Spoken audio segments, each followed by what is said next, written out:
All right, Triple M, gonna take care of something like they said in the Three Musketeers, the old Three Musketeer movie. Where were you? And he said, I was taking care of something ugly. We're gonna take care of something that can be an issue with me and a lot of other people, and that's tight calves. So we're gonna spend the whole time today, first of all, giving a little bit of an analyzation of the calves, and then we're gonna move into several moves that you can do to help the calves to loosen up. So, the calves play a very important role, the soleus, the gastrocnemius, and then the Achilles. They have a function in everything that you do.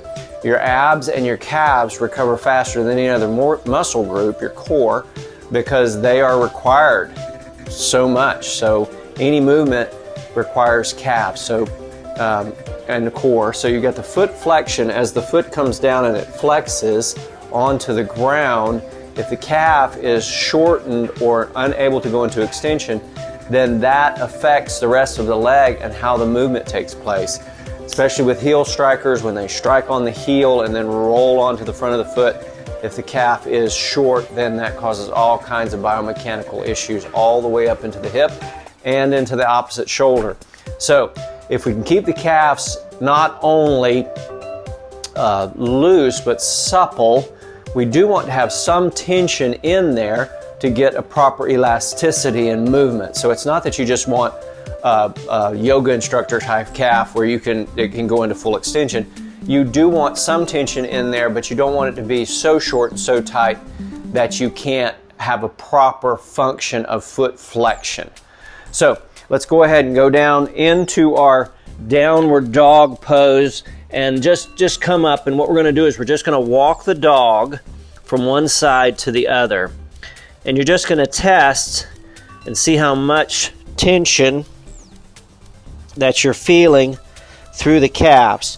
So let's do one more set there, and then let's just pause and breathe into the calf. And when we say we're breathing into the calf, what we're doing is we're just trying to imagine as we take a breath in, it goes into the calf, and then as you exhale, try to see if you can get some tension out. Let's go to the other side.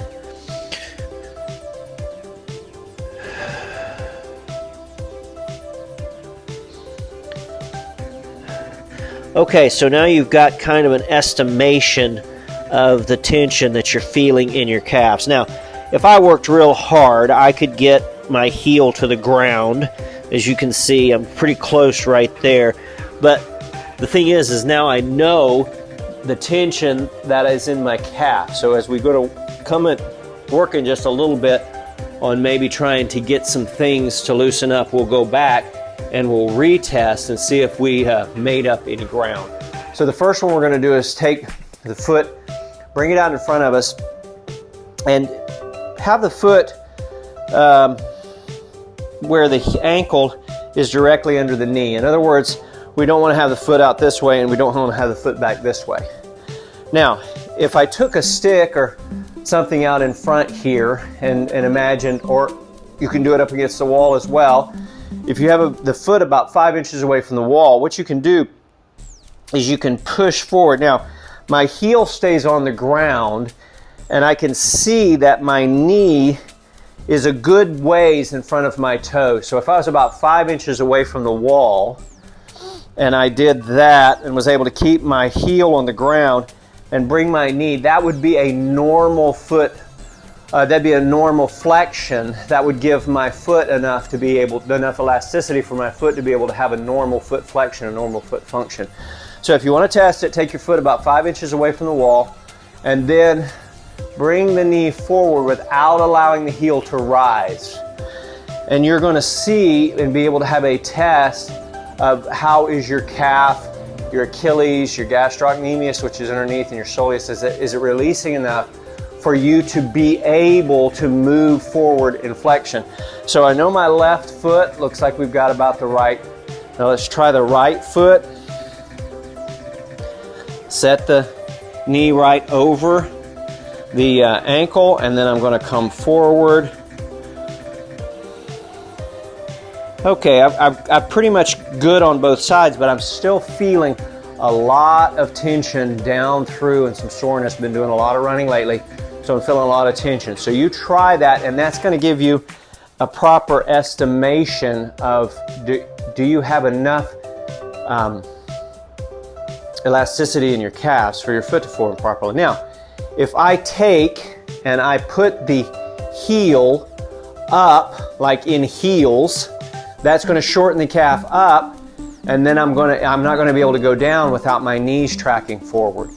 So if I took and brought a 2x4 over here and I put my heels up and I squatted down, I'd be able to squat down really, really easy because my heels would be up. Or doing a pistol, if you want to make a pistol easier, then put something underneath your heels because you're going to be able to drop down a lot easier because that's taking the calf out of it. But if I do a squat and I have to keep my heels on the ground, I better have enough elasticity or stretch in my calves to be able to move. So the calf tension has an effect on so much of your body's movements.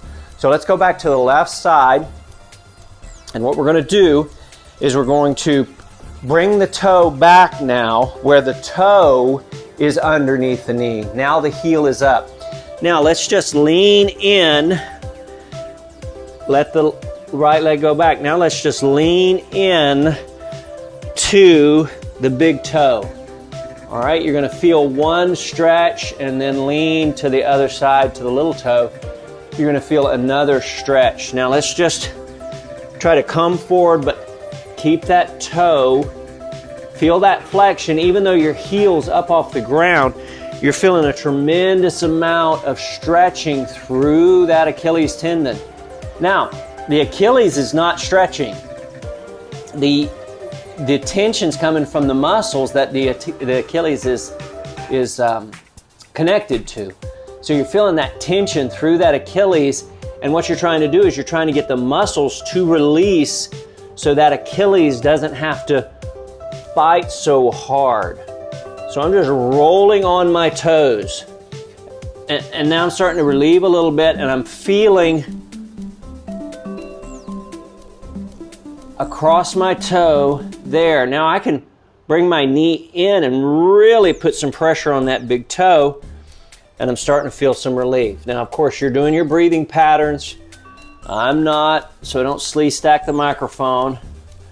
Now really come forward and really try to get all the way forward where you're really having some pressure down through that.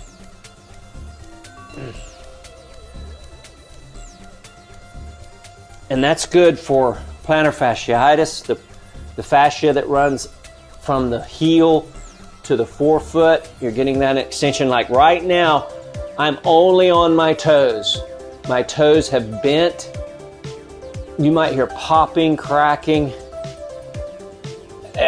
Now I'm going to move that foot back and forth and really push the heel back. So basically what I'm doing is I'm trying to get enough room through my foot and my calf for the flexion of my foot to work properly. All right, let's go to the other side. Now my right foot, I hit harder on my right foot when I'm running than my left. So obviously my right calf gets a lot more abuse. So it's going to be more tender. Again, let's bring the toe back underneath the knee, and then let's rock forward. Yeah, got a lot more over here. So as I roll through on my left foot, I didn't feel any pain at all through my mid toes. I only felt tension through my big toe, but I did not feel any tension through the rest of my foot. Now on this side, feeling tension through every toe, everything. So everything's tight on this side and inflamed. So I'm just rocking back and forth, just trying to get things to loosen up. Middle toes really, really not wanting to bend back. Couple more.